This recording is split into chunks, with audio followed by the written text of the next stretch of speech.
여러분 안녕하십니까? 5월 6일 뉴스플러스 시작합니다. 먼저 오늘 주목할 소식들입니다. 제닛 옐런 미국 재무장관이 금리 인상 가능성에 대해 언급하며 미국 증시의 공포감이 확산됐지만 오늘 국내 증시는 큰 충격 없이 마무리됐습니다. 기업들의 탄탄한 실적에 힘입어 국내 증시는 추세적 상승세를 보일 것이라는 분석이 나오고 있습니다. 김부겸 국무총리 후보자는 오늘 열린 국회 인사청문회에서 1주택을 보유한 고령 은퇴 계층에 한해 종합부동산세를 경감하는 방안을 관계부처와 논의하겠다고 밝혔습니다. 하지만 임대차 3법 수정 요구에 대해선 제도가 조금씩 자리 잡고 있다며 선을 그었습니다. 최근 가상화폐 거래소 코인원을 이용하는 투자자들이 해킹을 당해 적게는 수십만 원에서 많게는 수억 원의 금전 피해를 입었습니다. 거래소와 통신사는 피해 보상에 소극적이어서 투자자들만 울상을 짓고 있습니다. 지난해 신용등급이 하락한 국내 기업이 66곳에 달했습니다. 코로나로 피해를 입은 기업들이 늘어났기 때문인데 금융당국은 취약 업종 회사채를 중심으로 모니터링을 강화할 방침입니다. 첫 소식입니다. 오늘 우리 증시는 걱정했던 것과 달리 큰 충격 없이 마무리됐습니다. 미 재무장관이 금리 인상 가능성을 언급하면서 확산됐던 공포감이 다행히 영향을 주지 않은 겁니다. 국내 기업들의 탄탄한 실적 덕분에 상승 추세가 계속될 거라는 전망에 무게가 실리고 있습니다. 정희영 기자입니다. 현지 시각으로 지난 4일 제닛 옐런 미국 재무장관의 한마디에 출렁였던 미국 증시. 옐런은 경제가 과열하지 않게 금리를 다소 올려야 할 수 있다며 자산 재배치로 인해 매우 완만한 금리 인상이 생길 수 있다고 진단했습니다. 이 같은 소식이 전해지자 이날 나스닥 지수는 2% 가까이 급락했고 S&P 500 지수 역시 약세를 보였습니다.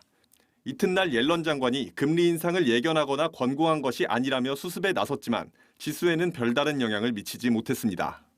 이 때문에 어린이날 휴장으로 6일 재개된 국내 시장에 미국발 충격이 예상됐지만 테이퍼링에 대한 우려는 우리 시장의 악재가 되지는 못했습니다. 증시 전문가들은 테이퍼링에 대한 우려보다는 국내 상장 기업들의 가파른 실적 개선 폭이 더 긍정적으로 작용할 것이라고 분석합니다. 실제 국내 상장사들의 1분기 영업이익은 추정치 대비 10%가량 높게 나타나고 있고 이에 증권사들 역시 올해 연간 영업이익 전망치를 연초 대비 12% 넘게 올려잡았습니다. 국내적으로 이제 공매도 이슈 그리고 이제 하반기에도 테이퍼링과 같은 매크로 변수가 계속 작용을 하고 있지만 기본적으로는 기업들의 실적 추정치가 계속 상향되고 있고 경기 지표들도 굉장히 좋게 나오고 있기 때문에 아마 시장은 그 근본적인 본질에 대해서 더 집중할 가능성이 높아서 기본적인 흐름은 계속 그 우상향 쪽으로 힘을 발휘할 것으로 판단하고 있습니다. 여기에 글로벌 경기 회복과 맞물린 수출 개선 가능성 역시 이 같은 전망에 힘을 더하고 있습니다. 이에 국내 증권사들은 이번 달 코스피 지수 상단을 높게는 3,400선까지 제시하기도 했습니다. 탄탄한 기업 실적을 앞세운 국내 증시가 장밋빛 전망을 이어가며 재차 연고점을 돌파할 수 있을지 시장의 관심이 쏠리고 있습니다. 한국경제TV 정희영입니다. 증시로 들어오기 위해 대기 중인 주변 자금 규모가 역대 최대 수준이라는 점도 이 증시 전망을 긍정적으로 예상하는 이유 중 하나입니다. 투자자들은 지난 SK-IET 청약 이후 증거금 절반 이상을 아직까지 투자를 위해 남겨놓고 있는 것으로 분석됩니다. 우리 증시의 든든한 방어선이 되어줄지 기대가 커지고 있습니다. 오민지 기자입니다.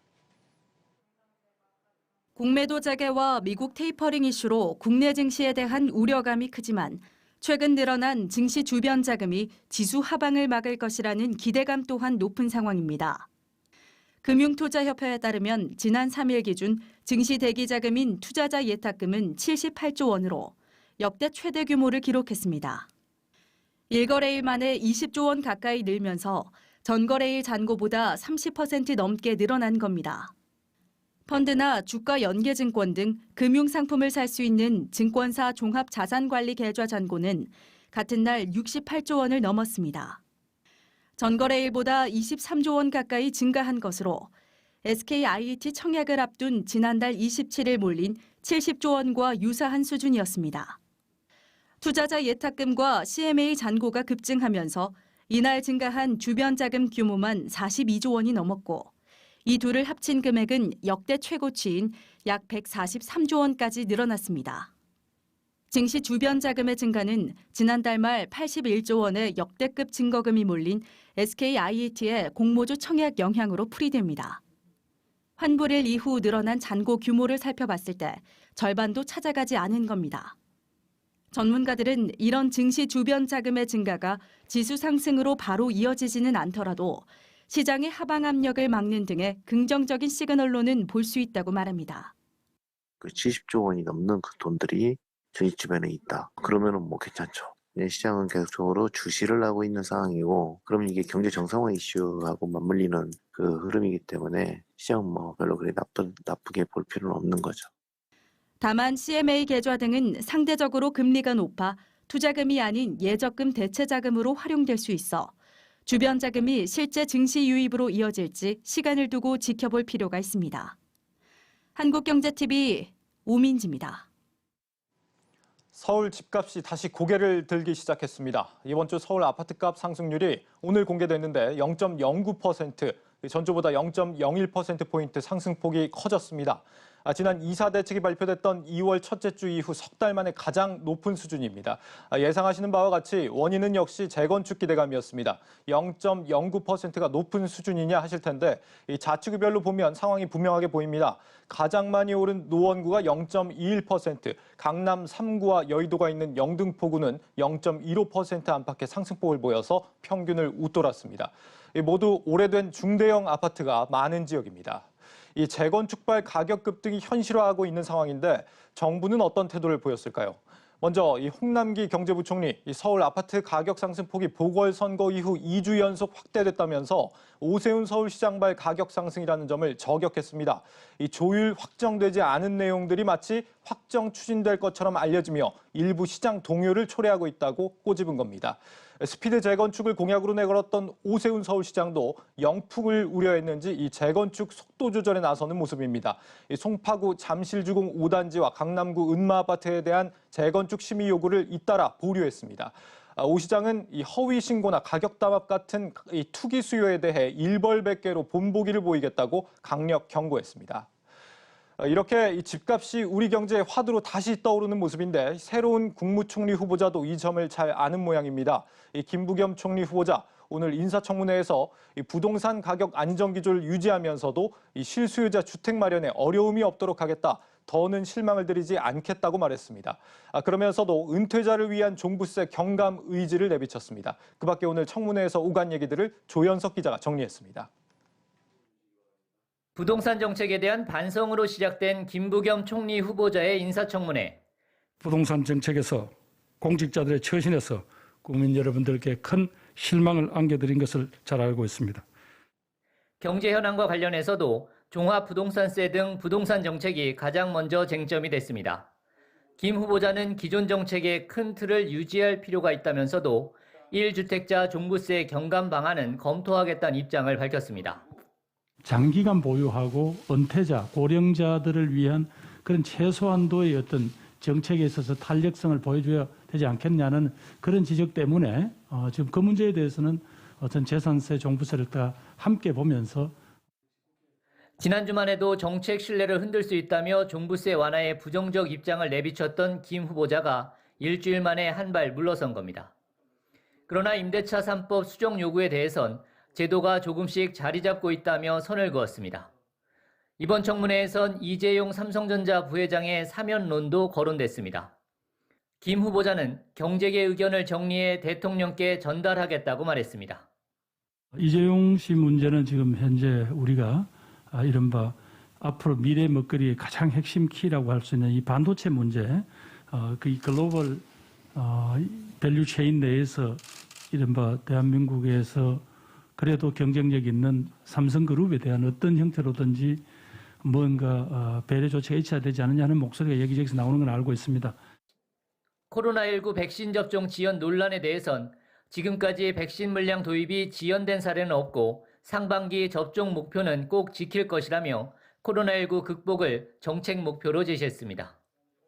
김 후보자는 자동차세, 과태료 체납 전력 등 자신을 향한 여야의 지적에 대해선 부끄럽다며 몸을 낮췄습니다. 한국경제TV 조현석입니다. 가상화폐 거래소 코인원을 이용하는 투자자들이 해킹을 당해 적게는 수십만 원에서 많게는 수억 원의 금전 피해를 입었습니다. 이 피해자들이 거래소와 통신사에 피해 사실을 알렸는데도 모두가 책임이 없다는 반응입니다. 구제해줄 기관도 법 제도도 미비한 상황에서 투자자들은 알아서 조심하는 수밖에 없습니다. 정호진 기자입니다. 지난주 아침 잠에서 깬 A씨는 휴대전화를 확인하고 깜짝 놀랐습니다. 밤사이 A씨의 가상화폐 거래소 계정으로 수차례 거래가 이루어졌다는 알림이 온 겁니다.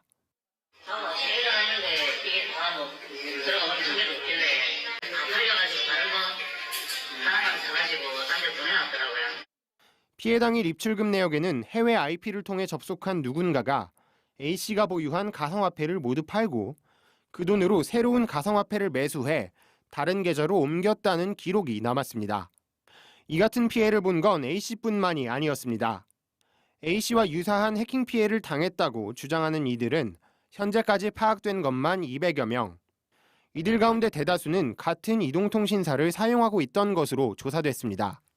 해킹 피해자들은 휴대전화에 다른 가상화폐 거래소 앱들도 있는데 코인원만 해킹당한 점 등을 들며 코인원의 책임을 지적합니다.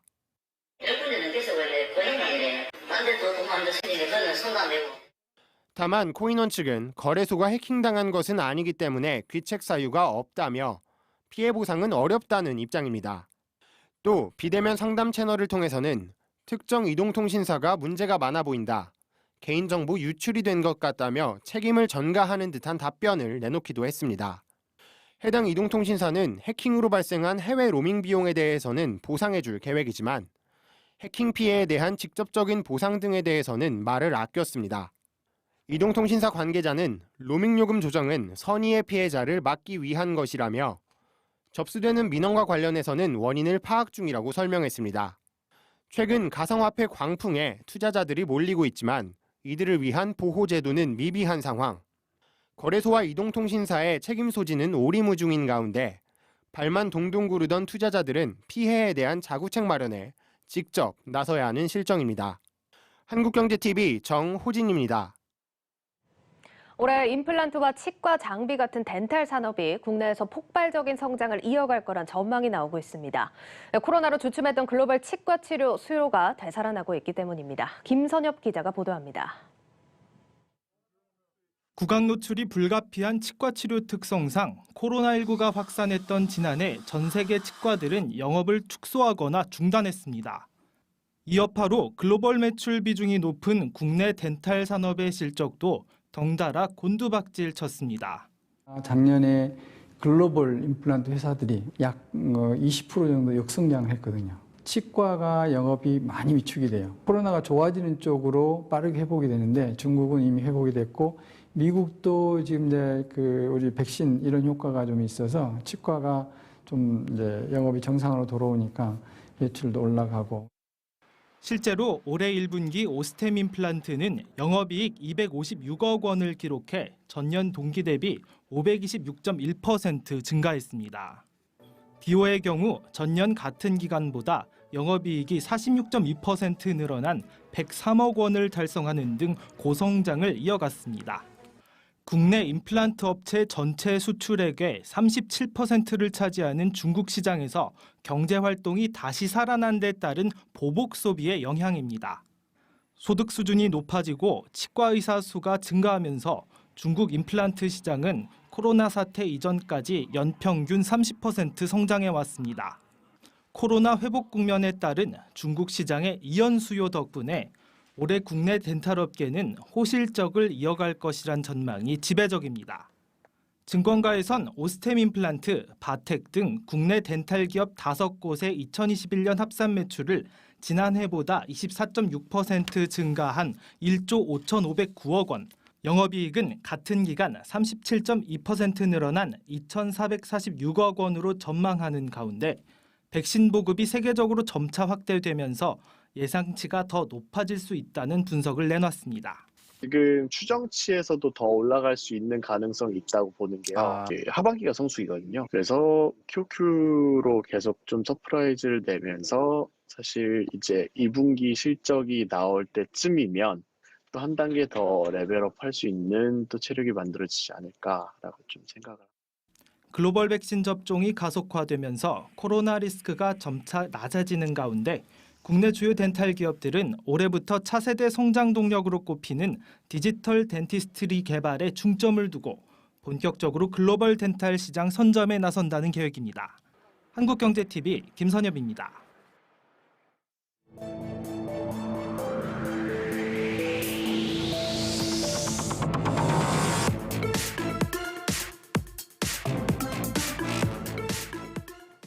우리나라 자동차 시장의 양극화가 심해지고 있습니다. 현대차 그룹 독주 속에 한국 GM과 르노 삼성, 쌍용차는 존폐 위기에 놓였습니다.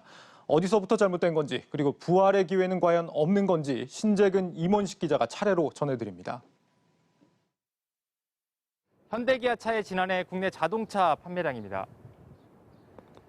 쌍용차와 한국 GM, 르노 삼성 등 중견 3인방의 판매량입니다. 보시다시피 두 집단 간의 판매량 차이는 무려 100만 대가 넘습니다. 자동차 시장 양극화는 사실 어제 오늘 일이 아닙니다. 문제는 이 같은 양극화가 갈수록 심화되고 있다는 사실입니다. 두 집단 간 점유율 격차는 올 들어 더 벌어졌습니다. 올해 1분기 국내에서 팔린 자동차 10대 가운데 8대 이상이 현대차와 기아차였고 나머지 한두 대 정도만 3사 제품이었습니다. 판매량이 떨어지다 보니 수익성이라고 좋을 리 없습니다. 한국 GM은 7년째, 쌍용차는 4년째 적자를 벗어나지 못하고 있고 근근히 버티던 르노 삼성도 8년 만에 적자로 돌아섰습니다. 이 같은 부진은 연구개발 투자 감소로 이어졌습니다. 쌍용차가 지난해 연구개발에 쓴 돈은 1,565억 원으로 감소세가 계속되고 있고 르노 삼성은 전년보다 4분의 1이나 줄었습니다. 전기차와 자율주행차 등 미래차 개발은 고사하고 기존 제품의 품질 향상을 위한 투자도 줄다 보니 차가 팔리지 않는 악순환이 반복되는 겁니다. 외국계 자동차는 글로벌 곳곳에 있는 공장에서 특별한 차종을 만들어서 각 나라에 필요한 차종을 공급하는 역할로서의 중요성이 더 높다 보니 국내 시장에서의 소비자 대응보다는 글로벌 시장에서의 각 나라의 그 생산 차종에 대한 대응이 더 중요했다는 겁니다. 그 제품이 한국 소비자에게 아주 적합한 그런 용도로서의 기호를 충족시키지는 못하고 있다는 거죠. 그게 결국은 개발을 어디서 하느냐, 이게 상당히 중요한 역할이 될 수밖에 없는 겁니다. 이들 중견 3인방의 직원 수는 18,000여 명에 달합니다. 일자리도 일자리지만 양극화가 진행될수록 소비자들의 구매폭 또한 갈수록 좁아지고 있습니다. 더욱 안타까운 건 이들 3인방을 바라보는 국내 소비자들의 시선이 그리 호의적이지 않다는 사실입니다. 법정관리 졸업 10년 만에 또다시 기업회생 절차를 밟게 된 쌍용차. 경영진 숫자를 줄이고 조직을 통폐합하는 등 살아남기 위해 안간힘을 쏟고 있습니다.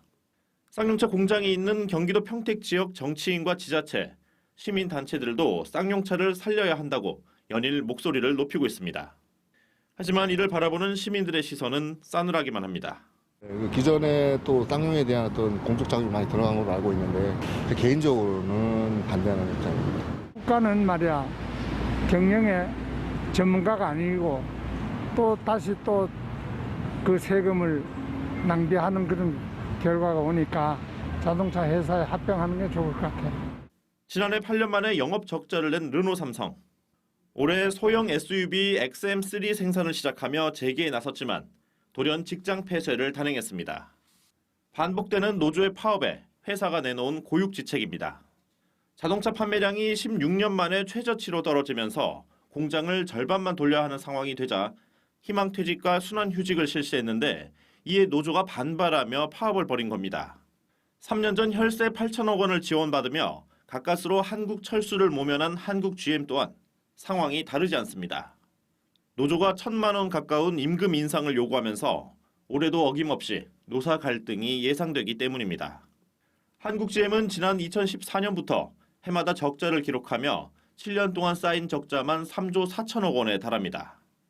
현재도 그리고 미래도 불투명하기만 한 이들 중견 3인방이 부활할 가능성은 정말 없는 걸까요? 지금부터 전문가의 견해를 직접 들어보도록 하겠습니다. 안녕하세요, 교수님. 네, 안녕하세요. 반갑습니다.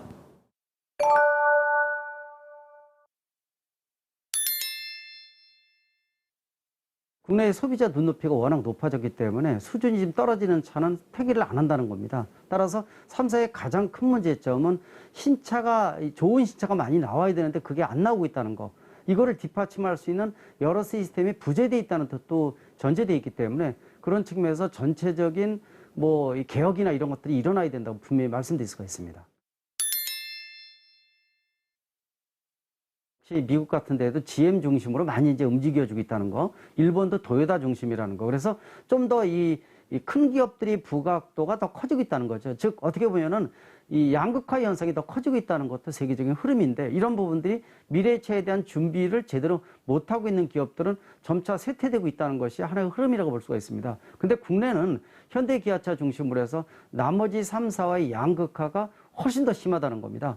세계 어떤 시장치고 선진 시장 중에서 이렇게 80~90%가 하나의 그룹이 자동차를 차지하고 있는 국가는 유일무이하기 때문에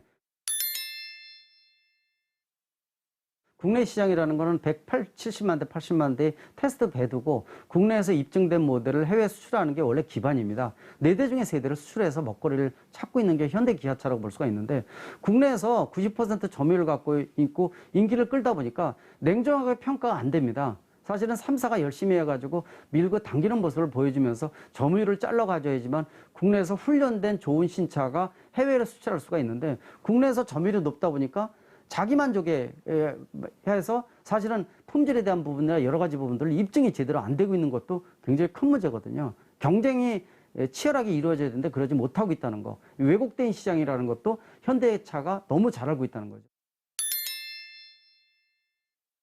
노사의 안정화에 대한 부분들, R&D의 비용을 키워서 좀 더 좋은 신차가 나올 수 있게끔 만들어주는 거. 또 국내에서 생산하는 모델은 물론 OEM 수입차를 통해서 섞어서 두세 차종의 베스트셀러 모델이 나오게 만드는 이런 중장기적인 전략이 필요한 시점이라고 말씀드릴 수가 있습니다. 모기업에서 해외에서 가져다가 섞어서 파는 거죠. 이 르노 삼성 같은 경우에도 예전에 OEM 수입차는 QM3 같은 경우는 6개월에서 1년 기다릴 정도로 인기가 많았습니다. 이런 OEM 수입차, 또 예전에 SM6도 초기에 굉장히 성공을 했거든요. 이런 패러다임이 전환될 수 있는 모델이 함께 나와서 시너지를 내줘야 됩니다. 일본 도요타 같은 경우에도 1950년대 회사가 무너질 정도로 노사 붕괴가 심각해서 노사 양측이 다 일자리를 다 잃어버렸어요. 회사가 거의 망할 정도가 됐습니다. 그 충격이 너무 커가지고요. 지금 현재 도요타는 거의 70년에 이르는 동안에 노사 붕괴가 한 번도 없었습니다. 서로가 한 걸음 양보해야 된다. 회사가 없어지면 노사 양측이 다 없다라는 인식을 머릿속에 뼛속 깊이 되새기고 있다는 거죠. 정부가 좀 나서서 노사정위원회라는 개념이 있지 않습니까? 노사 양측이 너무 민감하면은 정부가 개입을 할 필요가 있어요. 민간이라고 개입을 안 하는 것도 문제점입니다. 자동차 산업은 국가 산업이거든요. 기간 산업이라고 볼 수가 있어요. 또 부품까지 연계하게 되면은 이 일자리라든지 모든 먹거리의 시작점이 자동차 산업의 국내 양대 축 중에 하나일 정도거든요. 그런 측면에서 남의 일이 아니라 우리 일, 또 정부의 일이라고 생각을 해줘야 됩니다. 한국경제TV 신재근 임원식입니다.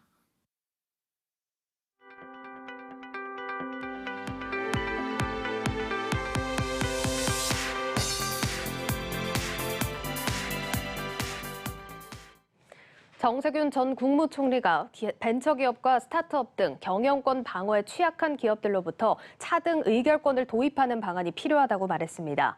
정 전 총리는 한국상장사협회가 주최하는 기업 활력 제고를 위한 정책 간담회에서 경영권 방어 수단이 필요하다는 질문에 이같이 밝혔습니다. 또 증시가 건전하게 발전하는 것이 가장 근본적인 해결책이라며 외국인 투자자의 좌지우지 되지 않고 개인 투자자가 늘어나는 것이 바람직하다고 언급했습니다. 코로나19 확산 이후 국내 기업들의 신용평가 하방 압력이 지속되는 것으로 나타났습니다. 금융감독원은 지난해 신용등급이 하락한 기업이 66곳으로 1년 전에 비해 12곳 증가했다고 밝혔습니다. 금감원은 취약 업종을 중심으로 등급 하락 위험이 가시화할 우려가 있다며 회사채를 중심으로 모니터링을 강화하겠다고 설명했습니다.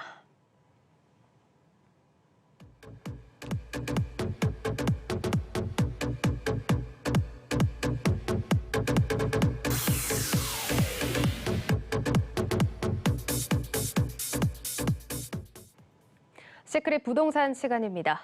수도권 전역을 1시간 내로 연결하는 광역 급행철도. 이 GTX는 집값을 좌우하는 중요한 변수로 꼽히고 있습니다. 요즘은 특히 GTX D 노선이 어디로 놓을지에 시장에 관심이 집중되고 있는데 김포와 인천 지역 주민들이 이 D 노선 계획을 놓고 거세게 반발하고 있습니다. 전효성 기자가 그 이유를 알아봤습니다. 최근 정부가 수도권 광역교통망의 윤곽을 공개했습니다. 이를 둘러싸고 수도권 서부 지역 주민들의 불만이 빗발치고 있다고 하는데요. 과연 어떤 문제점이 있는지 오늘 저와 함께 살펴보겠습니다.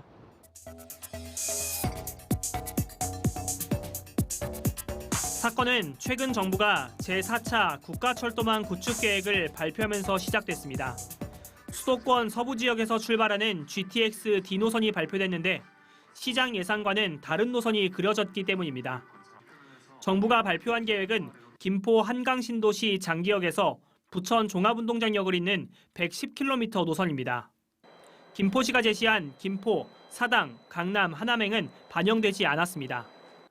GTX D 노선의 서울행이 좌초된 건데 김포 지역 주민의 불만은 이만저만이 아닙니다. 탈감은 뭐 이루 말할 수 없는 거죠. 일단 이루 말할 수 없고 10여 년 동안 고생 많았잖아요. 솔직히 국민 취급도 못 받은 거고 실신하신 분들도 좀 계셨던 걸로 알고 있어요. 일단 알기로는. 그렇다면 GTX 김포, 부천 노선은 얼마나 현실성이 있을까? 저는 오늘 출근 시간대 부천 종합운동장역에 나와 있습니다. 이곳에서 GTX D 노선이 다닐 김포 장기역까지 얼마나 걸리는지 직접 확인해 보겠습니다.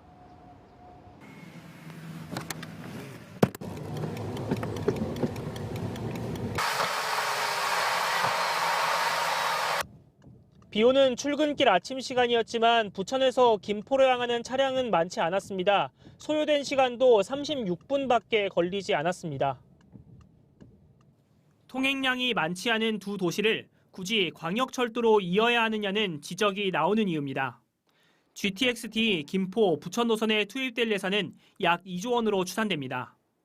실제 김포 지역 주민들은 서울로 향하는 교통망 확충을 학수고대해 왔습니다.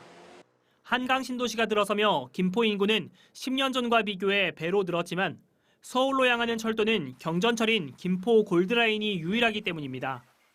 그마저도 차량이 2량에 불과해 출퇴근 시간대 혼잡도는 상상을 초월합니다. 지하철이 불편하긴 하죠. 너무 좁아가지고 사람이 너무 많아서. GTX-D 김포, 부천 노선에 대한 인천 지역 주민의 반발도 거셉니다. 인천시는 GTX-D가 인천공항, 검단신도시, 강남으로 향하는 Y자 형태 노선을 요청해왔습니다.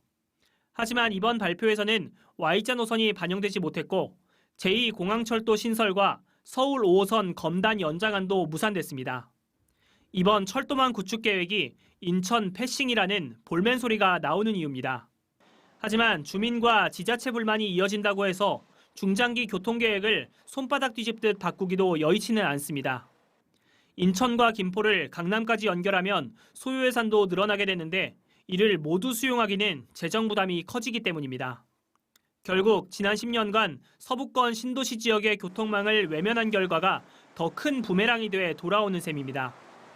김포에 사는 거주민들의 계획 인구가 약 50만 인구인데 도로는 지금 한강로하고 지금 그 구도로밖에 없는 데다가 골드라인 버스 2-3개만 한 거 2개 달린다고 해서 그걸 다 수용할 수 있느냐. 수용 예측이 틀려버린 겁니다, 이게.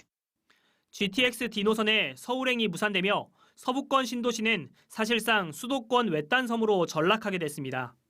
지금까지 전효성의 시크릿 부동산입니다.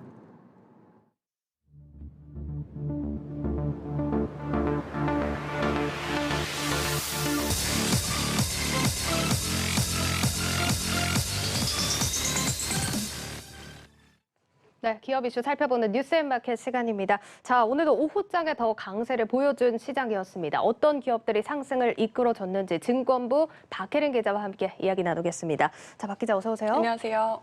네, 자 오늘 시장 보면 단연 또 금융주 얘기를 해봐야 될 것 같은데 시장에서는 뭐 옐런 장관이 쏘아올린 작은 공이다 네. 뭐 이렇게 얘기를 하는데 내용부터 한번 정리를 해볼까요? 네, 앞서 리포트에서 먼저 보셨죠. 제닛 옐런 미 재무장관이 한 인터뷰에서 우리 경제가 과열되지 않도록 금리를 다소 올려야 할지도 모른다라고 언급한 데에 따른 겁니다.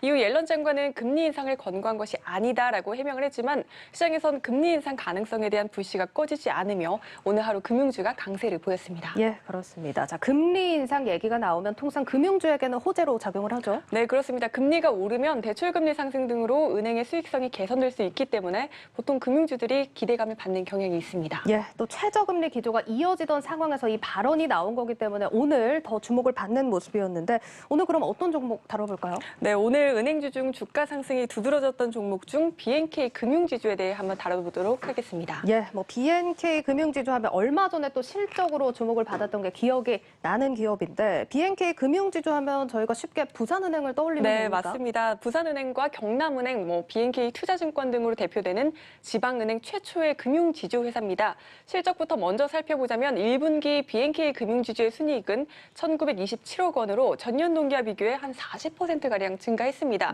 계열사별로 한번 살펴보면 이자 수익이 늘면서 부산은행의 순이익이 8.9% 정도 늘었고 경남은행은 12%가량 증가했습니다. 또 비은행 계열사, 특히 BNK 투자증권의 실적이 크게 개선된 것으로 집계가 됐습니다. 예, 뭐 요즘 금융 지주사들 안에서도 이 증권 계열사 가지고 있는 곳들이 승자인 것 같은데 이 네. 증권 부문은 실적이 얼마나 잘 나왔나요? 네, BNK 투자증권의 순이익은 지난해 1분기와 비교해 무려 363%나 증가했습니다. 또 BNK 캐피탈과 저축은행도 각각 77%, 26% 증가했습니다. 이렇게 되다 보니까 그룹 전체의 순이익 가운데 비은행 부문이 차지하는 비중이 지난해 1분기 한 16.5% 수준이었는데 올해 1분기에는 약 33%까지 확대됐습니다. 예, 뭐 비은행 부문은 거의 2배가 늘은 상황이고 은행 부문도 못지않게 잘 나와주고 있습니다. 자, 그럼 또 오랜만에 이 질문을 드리는 것 같은데 금융주 하면 또 배당이잖아요. 네, 그렇습니다. 금융주의 꽃은 배당입니다. 당초 증권업계에선 BNK 금융지주의 예상 배당 수익률을 한 6% 정도로 보고 있었습니다. 업계 최상위권이라고 봐도 사실 무방한데 예상보다 더 높아질 수도 있을 것 같습니다. 배당 확대율이 커진 만큼 BNK 금융지주 측이 올해 배당 성향을 상향 조정하는 등 주가를 기업 가치에 부합하는 수준으로 높일 수 있도록 노력하겠다라고 밝혔습니다. 따라서 배당 확대에 대한 기대감도 현재 큰 상황입니다. 예, 뭐 들어보면 실적도 실적인데 배당이 지금 6%가 넘게 책정이 될 수 있다. 이런 분석도 나오는 만큼 좀 주목을 해보시면 좋을 것 같습니다. 뭐 사실 옐런 장관 발언이 아니어도 상승세가 이해가 되는데요. 네, 맞습니다. 또 BNK 금융지주의 멀티플을 한번 살펴보면 PBR 기준으로 한 0.2배 수준이고 PER은 4배가 채 되지 않을 정도로 업종 내 거의 가장 낮은 수준입니다. 앞서 설명드렸듯 실적이 견고한 상황에 이렇게 가격 메리트까지 부각되다 보니까 은행주 상승 국면에서 반등 탄력이 더욱 커질 가능성이 높게 점쳐집니다. 또 하나금융투자는 부산은행과 경남은행의 합산 대출 성장률이 4%를 웃돌고 또 두 은행의 합산 순이자 마진도 상승하고 있는데 수수료 수익까지 증가하면서 핵심 이익이 매우 양호할 것이라고 추정했습니다. 또 최근 대형 조선사들의 수주 랠리가 이어지고 있죠. 부산, 울산, 경상남도 지역의 경기가 활성화되면서 이 지역을 기반으로 하는 BNK 금융도 중장기적으로 수혜가 예상되고 있습니다. 예, 이것도 좀 재미있는 연결고리가 되겠습니다. 자, 지금 정리를 해보면 실적의 배당의 저평가 얘기까지 나오고 지금 대세 중의 대세인 조선업이랑도 연결이 되어 맞습니다. 있습니다. 목표 주가 궁금한데요. 네, 증권사들이 보는 목표 주가의 평균은 한 9,000원 정도 수준입니다. 오늘 5%대 상승한데도 불구하고 아직 13%가량 상승 여력이 남았다고 보고 있는 겁니다. 예, 뭐 보시다시피 오늘 종가 한 7,900원 선에서 마감이 됐다는 점 전해드리겠습니다. 자, 다음 종목도 한번 이야기를 나눠볼 텐데 이렇게 실적 기대를 받고 이런 기업들 하면 또 금호석유 화학도 얘기를 빼놓을 수가 없을 것 같은데 오늘 주가를 한번 살펴보시면 한 9%대 상승세가 나와줬고 우선주랑 같이 또 장중에 52주 신고가도 기록을 했어요. 네, 맞습니다. 창립 이래 분기 기준 최대 실적을 경신했기 때문인데요. 구체적으로 한번 살펴보면 금호석유화학은 1분기에 매출액 약 1조 8,500억 원, 영업이익으로는 6,100억 원을 기록을 했습니다. 지난해 1분기와 비교하면 각각 51%, 360%가량 증가한 듯한 수준입니다. 네. 사실 지난해에도 하반기부터 시황이 좋아서 이익을 많이 거뒀는데 예. 작년 한 해 벌어들인 이익의 80%를 한 분기 만에 달성을 한 겁니다. 사실 뭐 금호석을 저희가 저번에도 살펴볼 네. 때도 실적 기대 이렇게 받아간다는 건 알고 있었는데 어디서 이번 분기에는 이렇게 실적이 잘 나왔습니까? 네, 합성 고무 사업이 특히나 잘 됐습니다. 라텍스 장갑 예, 아시죠? 예, 전에는 보통 의료용으로 쓰였지만 코로나19 이후론 음식점에서도 많이 쓰고 뭐 가정용, 산업용 사실 거의 안 쓰는 데가 없죠. 네. 이렇게 라텍스 장갑의 원료가 되는 MB 라텍스 수요가 코로나19 이후로 견고하게 나타나고 있습니다. 여기에 더해 타이어 업황이 좋아지면서 타이어에 들어가는 합성 고무도 수요가 늘고 이게 또 금호석화의 실적을 끌어올렸습니다. 뭐 코로나19 수혜를 지금까지 계속 받아가고 있는 거네요. 네, 그렇습니다. 또 가전제품 등에 쓰이는 고부가 합성수지와 배달용기 등에 들어가는 폴리스티렌의 수요도 늘면서 합성수지 사업부 실적도 좋았습니다. 네. 이렇게 특정 사업부만 잘 되는 게 아니라 전사적으로 실적이 크게 상향되고 있는 상황인데요. 증권가에서는 이 같은 흐름이 당분간 이어질 것이다라고 보고 있습니다. 일단 1분기에 이미 영업이익이 6천억 원을 돌파했으니까 처음으로 연간 1조 원을 넘는 것은 물론 2조 원 달성도 불가능하지 않다는 전망이 나오는 상황입니다. 예, 뭐 이런 흐름이 계속 이어졌으면 하는 바람입니다. 자, 일단 실적 기대를 받으면서 오늘 주가 이렇게 영향을 받은 겁니까? 네, 그렇습니다. 또 주가를 끌어올린 요인이 또 있었는데요. 네. 바로 박찬구 회장의 사임 소식입니다. 아, 맞습니다. 사실 뭐 이 사임 소식을 들으니까 뭐 비슷할진 모르겠지만 네. 남양유업 생각도 또 나는데 요즘에 이렇게 회장님들이 사퇴하고 주가가 오르고 이런 사례들도 많이 보이는 것 같아요. 네, 남양유업은 오늘도 급등을 예, 했죠. 예. 그런데 두 회사를 이렇게 같이 묶으면 박찬구 회장이 들을 때 조금 서운할 수도 있을 것 같습니다. 예, 그렇죠. 많은 분들이 아시다시피 남양유업은 불가리스가 코로나19 억제 효과가 있다는 연구 결과를 발표한 이후 논란이 계속되자 홍 회장이 책임을 지고 물러난 것이고 또 박 회장의 경우에는 특히 박수 칠 때 떠나는 게 가장 멋있다라고 하죠. 네. 회사 실적이 가장 좋을 때 자리에서 물러나는 거니까 이렇게 경우가 조금 다르다라고 할 수 있습니다. 예, 뭐 사실 제가 생각해도 들으시면 서운할 것 네. 같아서 이 얘기는 없던 걸로 하겠습니다. 네, 알겠습니다. 자, 그럼 김호석화 얘기 조금 더 나눠보자면 일단 박찬구 회장이 사임을 하고 그 자리는 누가 채우게 됩니까? 네, 전문 경영인 체제로 전환할 거라고 합니다. 예, 알겠습니다. 자, 그러면 여기서 한 가지 더 질문을 드리면 앞서서 두 회장이 물러난 배경이나 상황은 다르다 이렇게 말씀을 해주셨는데 주가가 오르는 건 지금 비슷하게 올라가고 있거든요. 네. 금호석화는 어디에 영향을 받은 겁니까? 네, 증권업계에서는 박 회장이 경영 일선에서 물러나면서 주주 친화 정책이 강화될 것이란 기대감을 받고 투자자들이 자금을 넣은 것으로 풀이하고 있습니다. 예. 전에 제가 조카인한 설명드렸던 거 혹시 기억하십니까? 예, 그렇죠. 박찬구 회장을 상대로 이제 조카죠. 박철한 상무가 반기를 들었었죠. 네, 맞습니다. 박 회장이 지난 3월 조카인 박철한 전 상무와 경영권을 놓고 주주총회에서 다퉜었죠. 박 회장은 표 대결 끝에 주주들의 신임을 받아서 경영권을 지켰고 박철한 상무는 해임을 시켰습니다. 예. 경영권을 지켜낸 박 회장은 이번 기회에 이 전문 경영인 체제로 전환하는 것이 낫겠다라고 판단을 한 것으로 시장은 풀이를 하고 있습니다. 또 금호석화가 향후 신사업과 배당 확대, 자사주 소각 등 기업 가치를 높이는 결정을 할 수 있을 것이라고 업계는 전망하고 있습니다. 예, 알겠습니다. 자, 실적을 비롯해서 금호석화의 현재 상황 짚어봤는데 증권사 목표 주가는 어떻게 변화가 있습니까? 네, 오늘 대부분의 증권사들이 목표 주가를 상향 조정을 했습니다. 예. 키움증권과 하나금융투자는 60만 원을 제시하기도 했는데요. 딱 1년 전 주가가 7만 원 선을 넘지 못했는데 오늘은 거의 30만 원까지 올라갔죠. 예. 1년 새에 한 325% 정도 오른 건데 키움증권과 하나금융투자는 오늘 주가보다도 2배가량 오르는 게 적정하다라고 본 겁니다. 예, 오늘은 또 여기까지 얘기를 들어보도록 하겠고요. 자, 다음 주 한 주는 또 박혜린 기자가 휴가를 가게 돼서 저희 뉴스앤마켓은 또 다른 증권부 에이스 기자들이 채워주신다는 점 전해드리겠습니다. 자, 박 기자 휴가 잘 다녀오세요. 감사합니다. 네.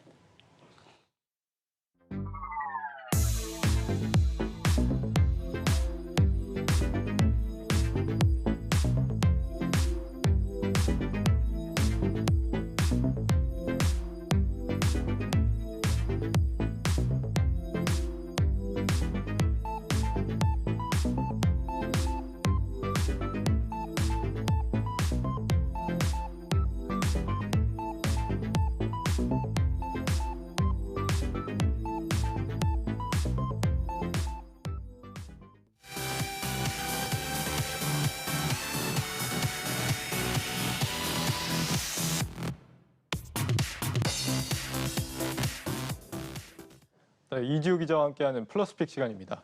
이 기자, 네. 박혜린 기자 휴가 간다는데 이 기자는 안 갑니까? 아니 왜 저는 안 보내주시는지 제작진 네. 분들에게 좀 여쭤보고 싶습니다. 제작진의 잘못은 아닌 것 같고 네. 대타를 좀 구해와야 될 것 같은데 이 기자만큼 잘하는 사람이 없어서 그런 것 같습니다. 그렇게 말하셔서 저 휴가 네. 못 가게 하려고 하시는 것 같은데요. 예. 저도 휴가를 두시기 바랍니다.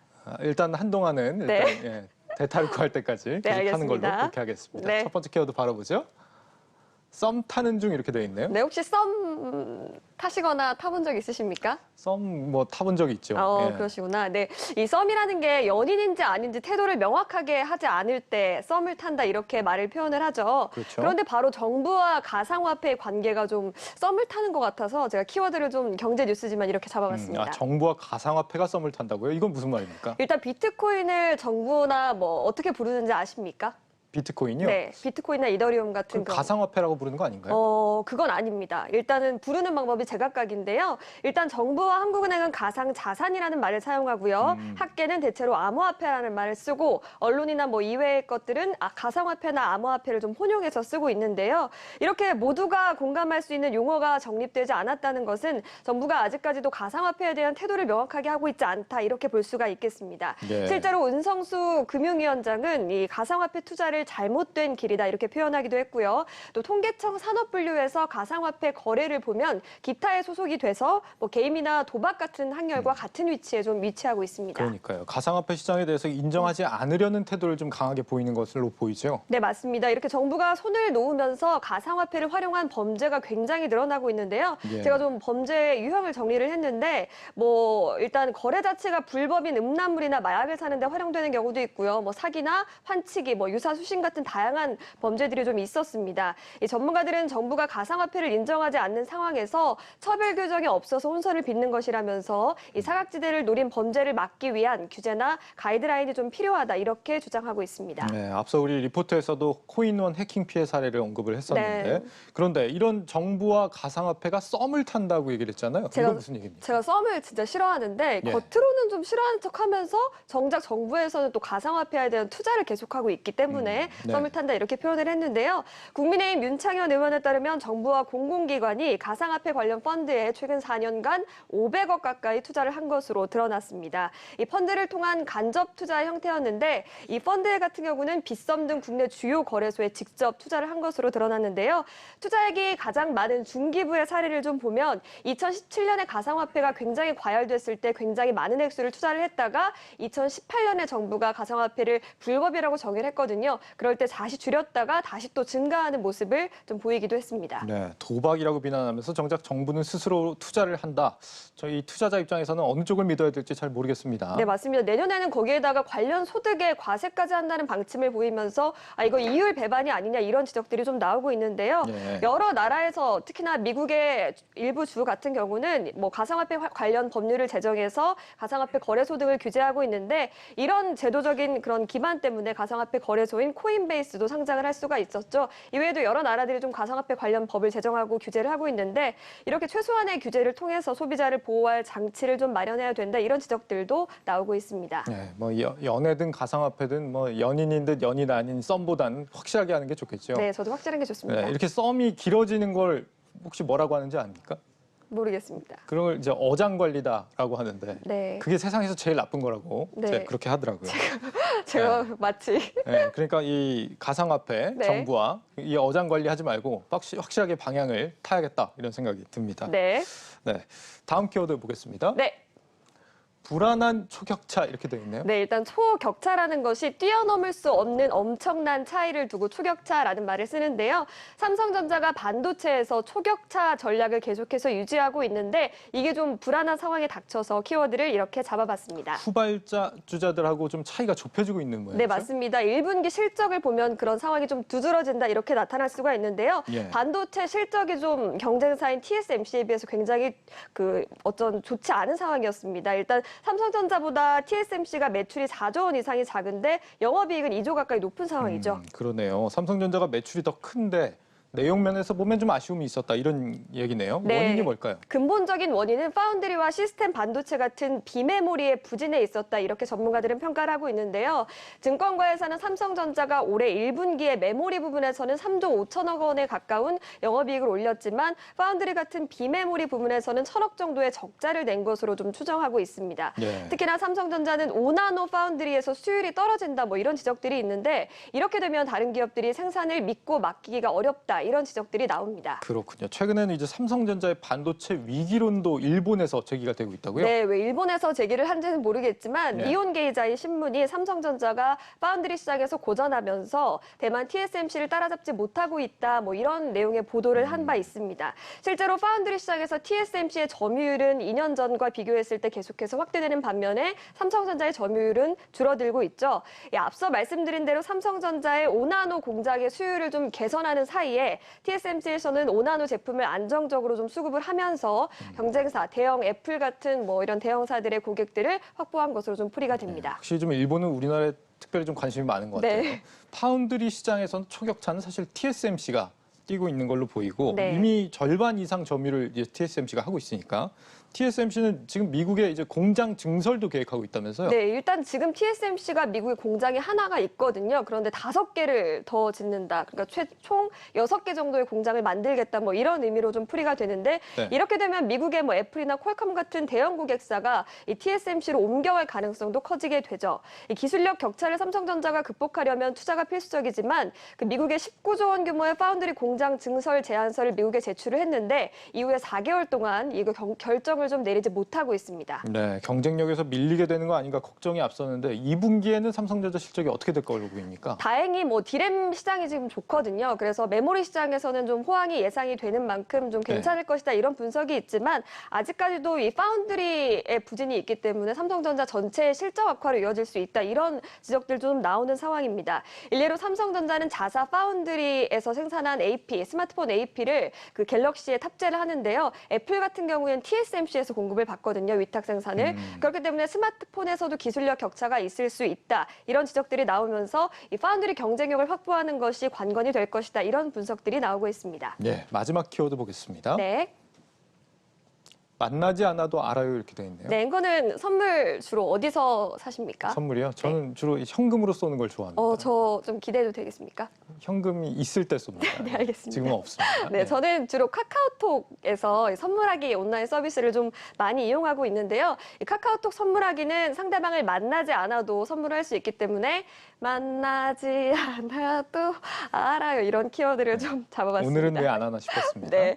이런 이유로 카카오 실적도 오늘 굉장히 좋았습니다. 특히 카카오톡 기반의 광고와 또 선물하기 같은 거래형 커머스 사업을 담당하는 톡비주 매출이 호실적을 좀 기록했는데요. 뭐 기프티콘으로 시작해서 명품까지 팔고 또 해외 주식까지 살 수 있는 카카오톡 이모티콘, 스마트 그 선물은 좀 정말 있을 것은 다 있다 이렇게 할 수가 있는데 이런 온라인 선물하기 시장을 꽉 잡고 있는 카카오의 최대 라이벌인 네이버가 도전장을 내밀었습니다. 카카오가 거의 독점하다시피 하던 시장에 네이버가 경쟁자로 뛰어든 거네요. 네, 맞습니다. 이 시장 규모가 지난해 기준으로 3조 5천억 원 수준인데 카카오가 3조를 차지할 정도니까 정말 대단한 부분을 차지하고 있다고 할 수가 있는데 네. 2015년부터 네이버도 이 서비스를 하긴 했습니다만 모바일 앱을 개편하면서 다시 한번 승부수를 띄운 건데요. 네이버는 일단 45만 개에 달하는 스마트 스토어와 중소상공인 상품으로 사별점을 두겠다는 방침이고 또 아이디나 휴대폰 번호를 몰라도 선물할 수가 있고 또 카카오톡으로도 선물하기가 가능하다고 하고요. 또 인공지능으로 선물을 추천해주는 그런 서비스도 제공한다고 합니다. 국내 최고의 IT 기업 두 곳이 이렇게 맞붙게 된 건데 혹시 이 외에도 이렇게 선물하기 서비스를 제공하는 다른 업체도 있습니까? 네, 일단 11번가는 이커머스 가운데 처음으로 해외 직구 상품을 선물할 수 있는 서비스를 좀 시작을 했는데 2,400만 개 정도의 상품이 있다고 합니다. 또 선물하기를 이용하는 연령대 폭도 넓어지고 있는데요. SHG.com에 따르면 4월 1일부터 26일까지 40, 50대 고객의 선물하기 매출이 238%나 성장했다고 합니다. 네, 플러스픽 이지우 기자와 함께했습니다. 잘 들었습니다. 고맙습니다.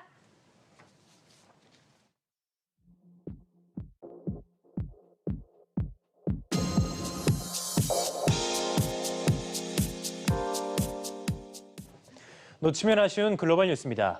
조금 전 마감한 중국 증시 마감 시황부터 전해드리겠습니다. 오늘 중국 증시는 노동절 연휴를 마치고 3거래일 만에 거래를 시작했는데요. 일제히 하락했습니다. 상해 종합지수 0.16% 소폭 내렸고 선전 종합지수 1.58%, 기술주 중심의 창업한 지수 2.48% 급락했습니다.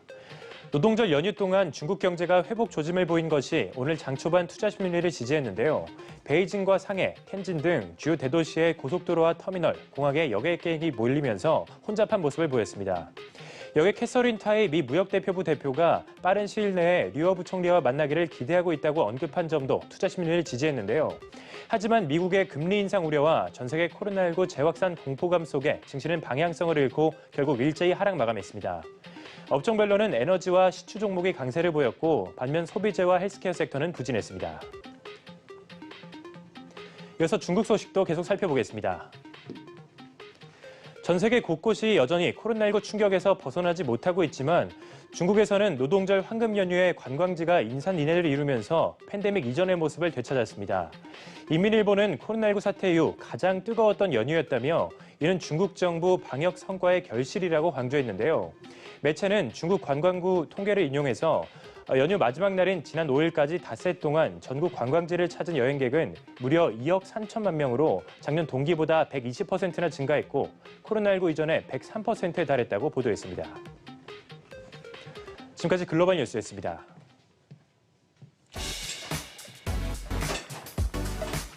다가오는 주요 일정 전해드립니다. 먼저 국내에서는 이제 편의점에서도 코로나 자가검사 키트 판매를 시작합니다.